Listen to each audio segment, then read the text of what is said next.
2019 Planning and Zoning Board meeting to order.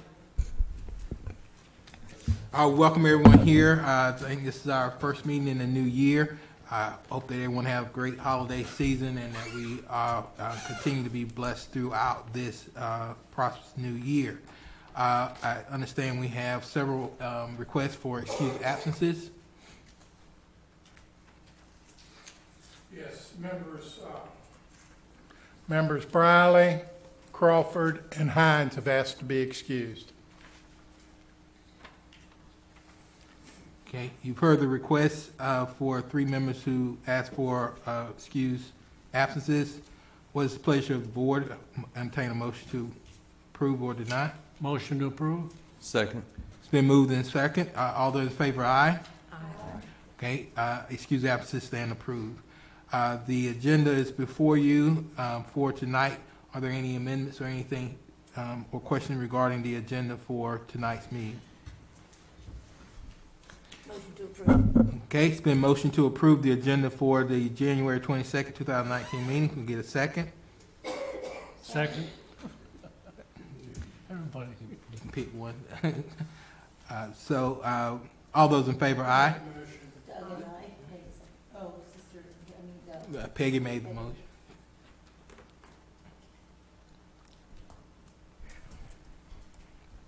Okay, we will now look at the approval for the minutes for November, which were in the email packet. Is that right, Brian? Yes, sir. Okay. Were there any corrections or improvements or changes needed to the November minutes? If anybody needs a hard copy, I've got them handy. I read them at home. A motion to approve. Second. Okay, it's been moved and second to approve the minutes from the November meeting. All those in favor, aye? Aye. Any opposed? No. All right, new business. Thank you, Mr. Chairman.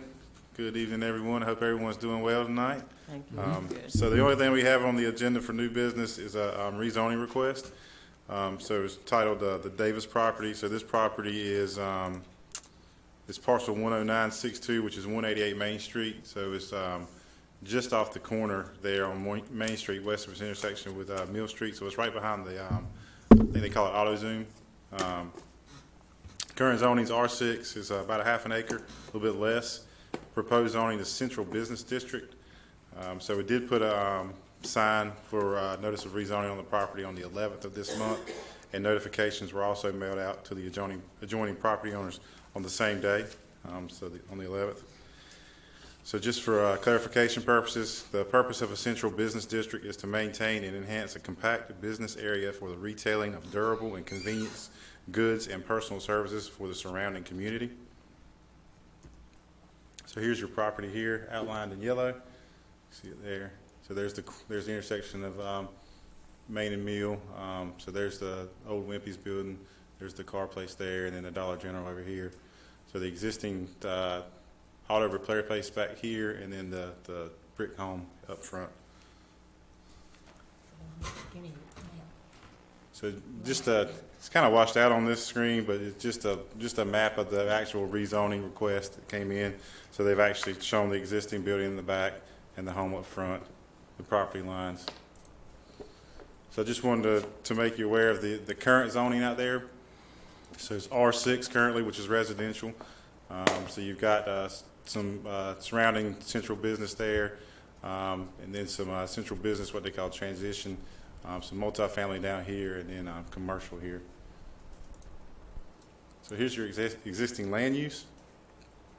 So it is actually, existing land use is a commercial use, and that's for mainly that building in the back. So, but there's a clarification there. I mean, it's just the use, not the actual zoning. So future land use plan does show it as a commercial property. That whole corridor down Main Street would be future commercial property according to the future land use plan. So staff does find the request is reasonable, and it is in public interest because the proposed zoning district is compatible with the surrounding land uses and the future land use plan. So we do recommend approval of the request.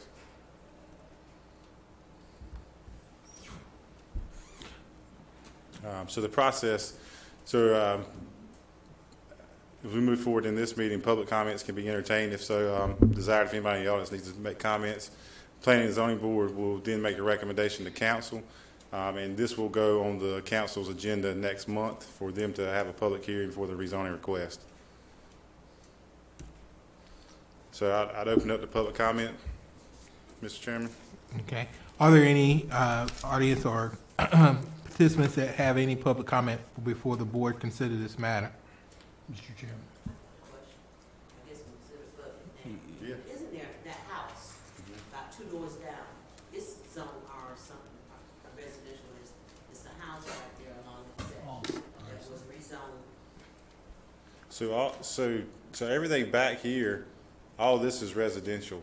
There's a little, that right there is a central business transition area. It's more for parking so for whatever reason they designated that as like a parking area. But all these still have houses on them. And the same across the road too.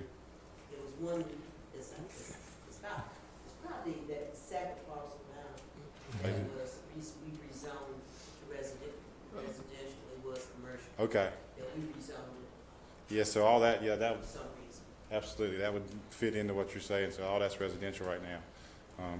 But like I said, so the land use, existing land use is a little bit different. I mean, you can see the uses there are a little bit sporadic with the residential and the commercial geared more toward the intersection there. And then the future land use, I mean, that's just a blot of red. So everything's kind of designated at some point in time to hopefully transition into that commercial corridor coming into town. Are there any other comments? Board? Brian, on the current zoning map, it shows R6, both sides of that lot and behind it. Future land use, yeah, I understand commercial, but I'm concerned if we're gonna recommend changing it while you've got 2 neighbors that are zoned residential. So you're saying, How do you feel about that? I mean, that's, Is that, see that lot to the, no, 10962 is the lot that we're talking about. so this would be the lot in question. oh, that's the one you're talking about, okay. Yeah, so this one here is the actual All right. lot. Commercial, it's commercial. So this would be a residential lot. That's a residential lot. 2 is left. I see what you're saying. But from a land use perspective, you know, when we're going through a land use planning, we're talking about a downtown area that's more conducive to a commercial lot. So, I mean, I don't have any heartburn whatsoever to recommend approval of a commercial zoning there. Well, it's a commercial on the 3 corners anyway. Absolutely, yes. And then down the street further, there's commercial tax Yeah. office out there. So, I mean, you're looking across the streets commercial, the 2 adjoining Yeah. back toward the intersection are commercial, so. Yeah, I think so. Brian, when it goes to the council, they act on it, and then there's a public hearing by the council. During the public hearing part, are the adjacent properties notified of the request for rezoning? Yes, so they'll be notified, kind of, well, if you count them all up, there's 4 notifications that go out. We'll post a sign out there. We mail out notifications prior to this meeting to the adjoining property owners. We'll mail out notification again for the public hearing for council, and we'll publicize it in the paper twice. So and I think I know the answer, but I want to make sure that if during the public hearing, when the public in the second one of the town council, they will have a chance to vote, or not vote, but express either pro or con. Absolutely, and they have the same exact kind of platform here. It's more, that's why we call it a public comment session, not a public hearing. But the public hearing will actually be a formal hearing that they actually get to get before council and express their concerns or their approval for that. And that's when they receive notification just before that? Yes, So they sir. don't miss that? Yes, sir. Okay. So they have to be notified within 10 days before the meeting. So, and then also the public news, or the public hearing notice in the newspaper as well. So in this case, they would be notified 3 times? Us, council, public hearing? Yeah, plus the sign on the plus property the sign, itself. what I mean? But they'll receive 3 letters. They'll receive actually 2 letters. So they'll get the notification so they've already received the notification of this meeting. Then we'll send out the notification for the council meeting. Then the public hearing notice in the paper, and then the sign on the property. And I do believe what Councilman Robinson was talking about is there is a building, this little gray building that was a house that we did rezone years ago while Alan was still here. That a construction company or steamer, whatever, there's a ECU bus that's parked there sometimes. Okay. There's no one living there, but Gotcha. a business is operating out of that. Gotcha. That little gray house. Okay. Brian, I understand that he's already operating kind of a commercial in his backyard, right? Yeah, and that's been there forever. It's just been on a non-conforming use for years and years. So essentially, that's why on the existing land use map, you'll see it as a commercial use. Although it's not zoned commercial, the use itself is commercial in nature. Isn't there a business that sell cars somewhere in that? They repair. Yeah, There's a car dealership. this place right here. Yeah, CDs. No, there's, Yeah, the next one, it'll be north over here, off of, I think, is that Well, across from Dollar General, they do sell cars. Depot Street? Yeah. yeah, but back here, there used to be CDs, autos, they sold cars as well. That was long time. All right. Having given opportunity for the public speak. Mr. Chairman, I would like to point out the property owner did step in while we were talking, so if you just want to recognize him or just see if he wanted to say anything. Just wanted Sir, to- would you like to speak to the board? Yes, If you would come to the podium, we have a member that has difficulty hearing. Yes, my name is Carter Davis, and I do own the property that's being asked to be rezoned. I also own the property on the corner, so it would tie my properties together for commercial use and for signage and a lot of different reasons why I want to be able to do this. Because sometimes I get told that I can't do this, but I can do this and that, and it's just a conflict of interest for, I think, me and the town to go both ways, because the property's kind of going both ways. All right. Any question for Mr. Davis from the board? You own the place on the corner where they sell tires right now? Yes, sir. But now, what's the next one over? Waters is the next one over, isn't it? No, Mr. Allen, Richard Allen owns the next property over. And then Waters. And Waters. Are there any other questions? Used to be. All right. What is the pleasure of the board concerning the rezoning of the Davis property? I recommend approval of the rezoning for Davis Piece. Okay, we have a motion to approve rezoning. Is there a second? Second, please. It's been moved in second. All those in favor, aye. Aye. Any opposed? Okay. Rezoning approval moves to town council. Report from the staff. All right, thank you, Mr. Chairman. So just some informational items. You got my monthly report in your agenda packet. So I did want to kind of touch base with you guys about the comprehensive land use plan. So we're still going through our steering committee meetings. So we did have one in December. Our next one will be actually next week, so it'll be our second one. So at that one, we're kind of going to get some feedback on what we did on the first one. We did what they call a SWOT exercise, which goes through strengths, weaknesses, opportunities, and threats for the town.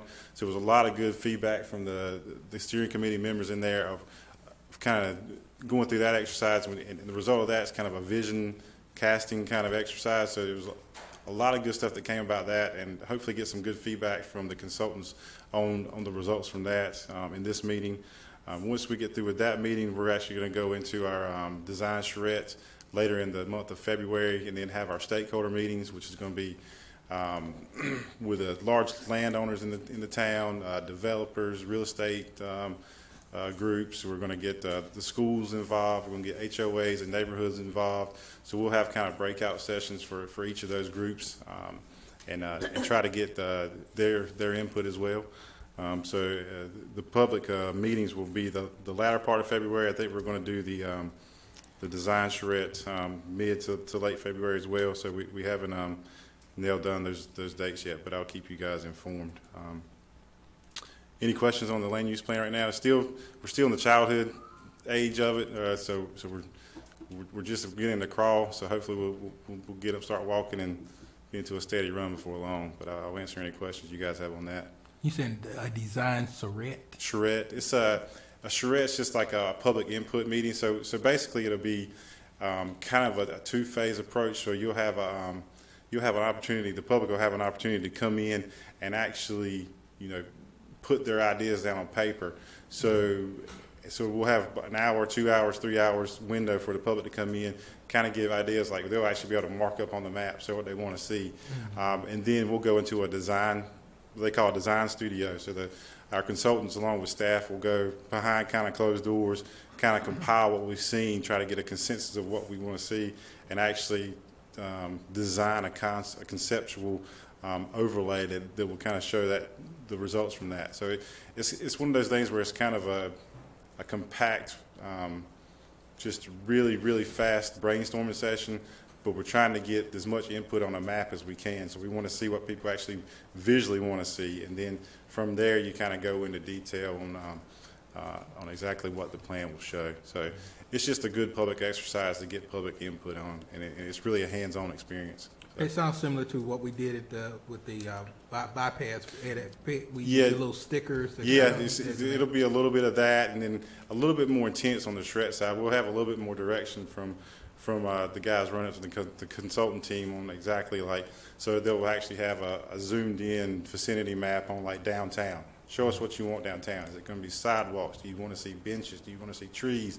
And once you get you can kind of just design it out from there, and it just expands out, and then you kind of take all that into effect and come up with a map. So,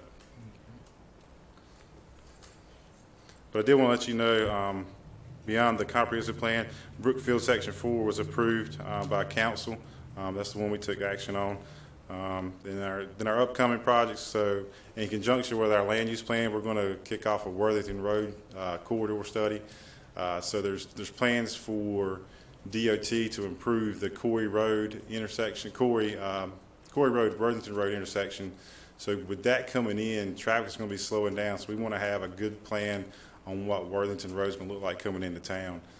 So we're going to have a consultant come in and do a plan on that. So this is all through the MPO.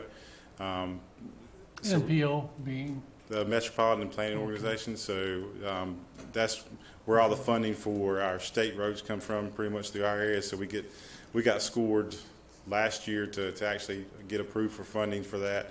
So we'll there is a little bit of cost share for the town, but not much at all for what we think we're gonna get out of it. It's gonna be hopefully we'll get some kind of, I don't want to say a uniform code, but we want a design standard for when people go in and put in a subdivision or a commercial building or something, that they know exactly what the standards the town's looking for. So that way we get a uniform look, and it's going to look like a nice gateway into town. So don't know all the details on that yet, but I'm looking forward to that study and seeing what we come up with. So, but other than that, that's all I got, guys. Be happy to entertain any questions or. I got questions. Sure. I always do. And this is coming from my heart. There's a young child that's 3 years old in the news tonight that is wandering. Maybe they found him. I hope they did. He's wandering in Craven County. And this brings to my mind a concern that I have for our town. We do not require fencing on retention ponds. And I'm wondering, how do we go about requesting that the zoning be changed to require fencing on retention ponds so that it reduces the risk of a young child drowning? Is that part of the land use? Is that part of that process? Did we come up with code improvements?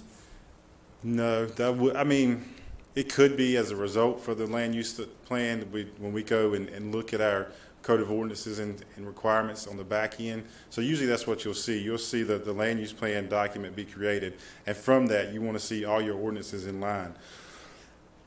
So if safety is one of those things that fits in with what the vision is, then obviously we could fit safety into updating our ordinances to require that stuff. This is not a new topic. The stormwater ponds obviously are a requirement for development. So the maintenance of those stormwater requirements and the safety is always an issue. The town just doesn't require fencing. I do know there are some precedents set out there that are required. So that's something that obviously we could research and see what it would take to implement it on our end. But Well, then let me get to the nuts and bolts. Does a request to investigate this and see about changing the zoning, does that come from the zoning and planning board? Does that come from the town council? Does it come from the public?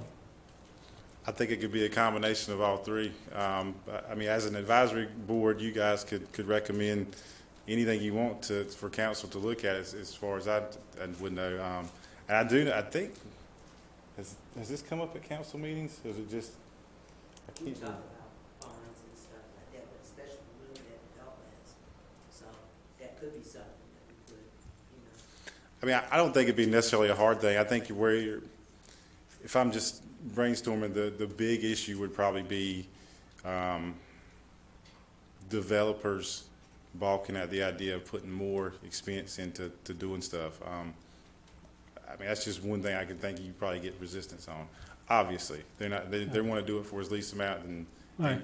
and get it. Okay, then I would ask that you make that a line item for next month for us to discuss for a few minutes, to see if we as a board want to bring it before the town council. Okay.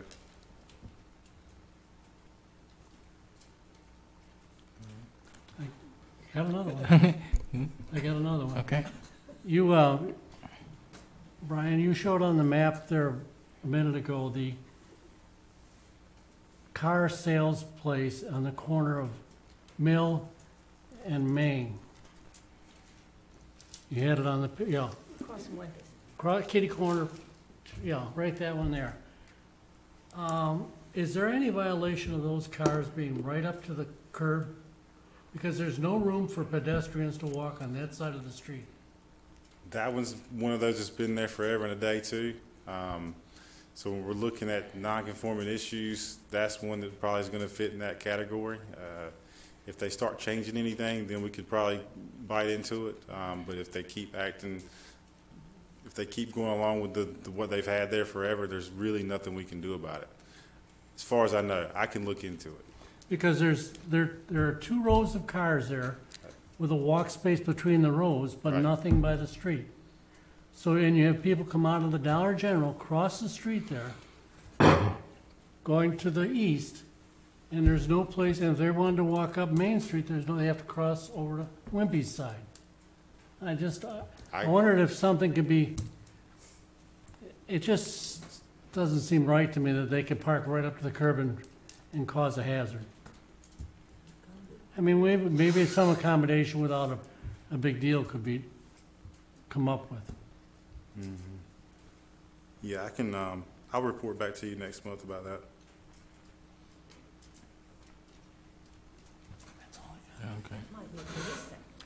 Are there any other comments from board members? Yeah, I just want to bring up something that probably don't have anything to do with planning, and I just want to know if someone was talking about the repainting the bike lines on Jones Street and Kennedy Street. What department would handle that? I would assume if they're our roads, it would be Public Works. But if not, if they happen to be state roads, it would be DOT. But I can find that for you and let you know. Yeah, I was just kind of curious. And also, I see that they're doing some construction and rebuilding at Hillcrest Park, the playground and stuff like that. Do you have a time frame on when that would be finished? Or? I don't. Evan Johnson, the Parks and rec director would probably have a better response. I know they're working on the playground equipment now. I know they resurfaced the basketball courts and got the basketball goals back up. I think they had a little bit more work to do on the courts, but the weather prohibited them from getting the pavement sealed and whatever else they had left to do. But when it got a little bit warmer, they were going to finish it out. I would assume that they wouldn't delay the putting the equipment up. I would think it would just been whatever their time frame is to put it up, however long. But I can reach out to Evan and see if he's got a definite date on it. Okay. Just let them know it's looking good so far. It's looking real good. Yeah, I actually rode out there last week and saw them putting it up. It does look good. All right, there any other business before the board at this time? And we'll call for an motion to adjourn. Motion to adjourn. Second the motion. Moved in second. All those in favor, aye. Aye. Any opposed, you're welcome to stay. Get some WD-40. Put that on your list, Ronnie. Man, And that's the way it is. Well, if we, Because we didn't even have to. I know it, but it's not, and I brought it Yes, up. and I ma'am. requested